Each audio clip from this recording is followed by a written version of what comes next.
Una revolución se ha detonado en la ciudad. Su objetivo, derrocar a la familia en el poder, que segrega a los habitantes con habilidades sobrehumanas. Los lamentos del invierno, de Jean-Paul Desilets, un libro de Círculo Editorial Azteca. Adquiérelo en tu plataforma ebook preferida. Y cuando son las 8 de la mañana con 22 minutos en el centro de México y en vivo completamente, me complace darle la bienvenida precisamente al autor del que hablaba esta nota. Aquí en el foro de ADN 40 está con nosotros el escritor, el joven escritor Jean-Paul Desilets, para hablarnos justamente de su primera novela, Los lamentos del invierno, que ha generado una gran conversación en diferentes plataformas. Jean-Paul, muchísimas gracias, bienvenido, ¿cómo estás? Gracias por tenerme aquí, estoy bien, muchas gracias. Al contrario, Jean-Paul. Bueno, vamos a empezar platicando, si te parece, un poco de tu carrera. Eres muy joven, 22 años apenas, pero empezaste con este gusto por la literatura apenas a los 15 años de edad, cuando te encomendaron una tarea, un escrito, justamente desarrollar estas cualidades o capacidades de cómo tiene un héroe justamente las posibilidades para salir adelante. Cuéntanos un poco sobre ese proceso y cómo eso le dio vida a la novela que estás presentando, tu primera novela, Los lamentos del invierno. Claro que sí, pues mira, imagínate, en tercero de secundaria fue que me encomendaron esta tarea de escribir un cuento de 5,000 palabras que hablara o que más bien tomara parte en este esquema del trayecto del héroe, así se llama este esquema, ¿no? Y pues yo escribí uno de 30,000 palabras, imagínate. El profesor me dijo, oye, ¿cómo voy a leer esto? Claro. Sí, en secundaria. Pero lo leyó aún así y me dijo, pues mira, es tu primer libro que escribes, la verdad no es lo mejor que he leído, pero continúa, se ve que te apasiona, adelante. Y pues sí, luego 6 años después nace Los lamentos del invierno, de mi preocupación por la decadencia política que ha sacudido al mundo durante los últimos años. Y pues el conflicto del libro empieza parte del monarca y su ambición por el poder. Y es este personaje que adopta las características de estos políticos y nos demuestra las consecuencias de que nos gobiernen personas así. Definitivamente, aferrarse al poder y lo que se hace para llegar justamente y para mantenerse en el poder, me parece que son características y detalles de cuando empieza una dictadura, ¿no? En procesos políticos en donde la democracia no existe o se termina, ¿no? La aniquilan por completo.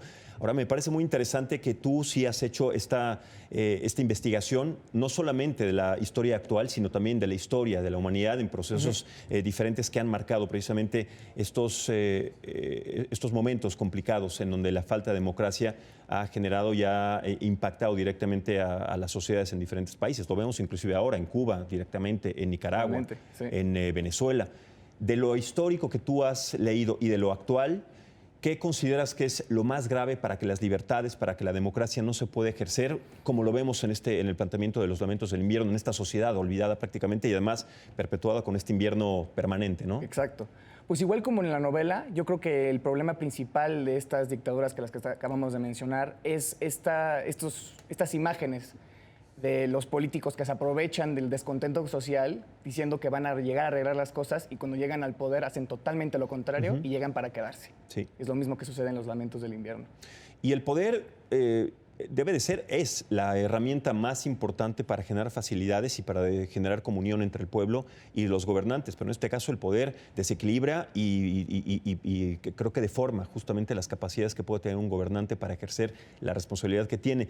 En esta premisa que tú planteas en los lamentos del invierno, ¿existe una solución a partir de un grupo revolucionario o tiene que pasar algo más? Y yo me refiero a la realidad que estamos viviendo con la premisa que tienes en la novela. Tiene que pasar algo más importante, más fuerte, inclusive violento, si lo podemos decir, para que se cambien estas perspectivas. Pues mira, yo jamás he sido partidario de la violencia, pero en Los lamentos del invierno es lo que sucede. Es una revolución que se alza en contra de la monarquía y el objetivo de la monarquía es detenerla a toda costa para mantener el poder, ¿no? Yo siento que en la actualidad, en la realidad, una revolución no es lo que se necesita, más bien es diálogo y también tiene que poner la ciudadanía de su parte y también el gobierno de su parte para evitar un conflicto armado. Sí, una revolución intelectual, ¿no? Las revoluciones Totalmente. intelectuales son más importantes que las revoluciones armadas, pero muchas veces y desafortunadamente hay veces que se tiene que llegar hasta esos grados. Sí. Pero, Jean-Paul, hablando justamente de que esta es tu primera novela y eres muy joven, ¿qué es lo que te apasiona? ¿Sobre qué género de la literatura te gustaría incursionar? ¿Sobre esto mismo, desarrollar más novelas, más historias sobre esta o historias que tengan también otra perspectiva? Pues mira, me gusta mucho la política. Este libro es un drama político, como podemos ver. Y también yo había escrito antes ciencia ficción. Escribí 8 libros de ciencia ficción. pero yo creo que voy a continuar con el drama político. Esta saga va a ser de 4 libros, este es el primero. Espero que nos vaya muy bien para seguir publicando los siguientes y eso sí. Y la ciencia ficción y la política pueden congeniar también en una novela, ¿no? Lo vemos, no me gusta hacer comparaciones, pero por ejemplo, cuando vemos algunos trabajos como Game of Thrones en televisión, sí. se mezcla muchísimo la parte de la política, ¿sabes? La decisión, en este caso, de una monarquía, los abusos de poder de una familia, etcétera, pero que además siempre de alguna manera colindan y que se puede llegar muy bien, sobre todo para atrapar a las nuevas generaciones que siempre están ávidas de historias nuevas, pero sobre todo cuando tengan aspectos fantásticos o de ciencia ficción, ¿no? Sí, totalmente. Además, este libro también incluye partes de ciencia ficción, porque estamos hablando de un grupo de personas, Claro. de una población segregada. ¿Y por qué segregada? Porque tiene poderes. Esta historia sucede en un futuro en donde sucede una guerra nuclear y la radiación en el ambiente es lo que cambia el sistema genético de las personas y los hace tener poderes. Y la familia en el poder es la que la segrega. Pues tiene un poco de ciencia ficción también. Claro, sí, es un panorama apocalíptico, un panorama que de alguna manera y en esta actualidad muchas veces tememos todos los días con las guerras, con los conflictos, con pensar que en algún momento se puede apretar ese famoso botón rojo Sí. y que se empiece una guerra nuclear o una guerra en donde sí, un invierno perpetuo pues afecte prácticamente no a una sociedad o un país, sino a toda la humanidad. Jean-Paul, pues te deseo mucho éxito. Dinos, Muchas gracias. ahora todavía no está impreso el libro, o sea, no se puede conseguir impreso, pero sí en Así es. la versión digital, ¿no? Cuéntanos. Sí, lo pueden encontrar en Kindle, en su plataforma de EPUB favorita. También puede estar en Google Books y ojalá que antes de agosto ya lo tengamos impreso para que lo puedan pues, leer. Y eso creo que es importante. Tú empezaste a tener este gusto por la lectura, pues Sí. con diferentes autores, con diferente inspiración.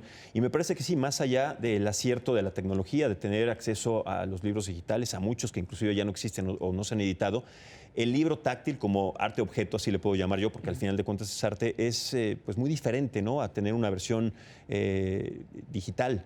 Sí, estoy de acuerdo, pero además lo bueno del digital es que la gente que la verdad no ve bien como yo, le puede subir el tamaño de la letra y lo lee mucho más cómodo. Bueno, no solamente eres tú, todos los que usamos lentes y que todavía tenemos que leer las letras pequeñas. Bueno, ese es un gran beneficio, sobre todo porque además tienes un alcance mucho más amplio en otros países. ¿Tienes pensado, justamente hablando de esto y el éxito que yo te deseo y que auguro que va a tener este libro, tenerlo en otro idioma posiblemente, o para que se pueda editar en otro país? Pues ojalá en algún futuro podamos traducirlo al inglés para llegar a países anglosajones. Bueno, eso sería fantástico. Sí. Bueno, primero, ¿qué se necesita para que el crecimiento de un libro de tu primera novela pueda tener esos alcances o esa dimensión? Pues que se venda muy bien, que la gente hable bien del libro, que le ponga buenas reseñas, buenas 5 estrellas y que se hable del libro en las redes sociales. Pues quienes pudimos tener la oportunidad de leerlo, porque además también estábamos anteriormente, platicaste con Sofi, con mi compañera Viridia Hernández, que también leyeron el libro, es una gran perspectiva, sobre todo es una premisa que aborda lo que pasa actualmente y también lo que posiblemente pueda pasar si es que el abuso del poder y aferrarse al poder genere pues esta tragedia, ¿no? Así que, Jean-Paul, muchísimas gracias, Muchas felicidades gracias. y estaremos siguiendo tu carrera, que es muy joven, es prometedora, pero que seguramente va a tener alcances muy importantes. En la Feria del Libro vas a tener oportunidad, que la Feria del Libro que va a ser este año en Guadalajara, la FIL, vas a tener oportunidad de presentarlo. ¿Ahí hay planes para hacerlo? Parece ser que sí, estoy emocionado. Eso está Parece ser buenísimo. que sí. ¿Pláticas, algo con...? Lo presentaré ahí, es muy probable. Igual que sucedió en la FIL del Palacio de Minería. Entonces tienes la posibilidad, de hacerlo en la Feria del Libro más importante de Latinoamérica. Así Bueno, es. pues ahí está, Jean-Paul, muchísimas gracias. Gracias. Bienvenida siempre a ADN 40 y enhorabuena. Muchas gracias. Gracias, Jean-Paul.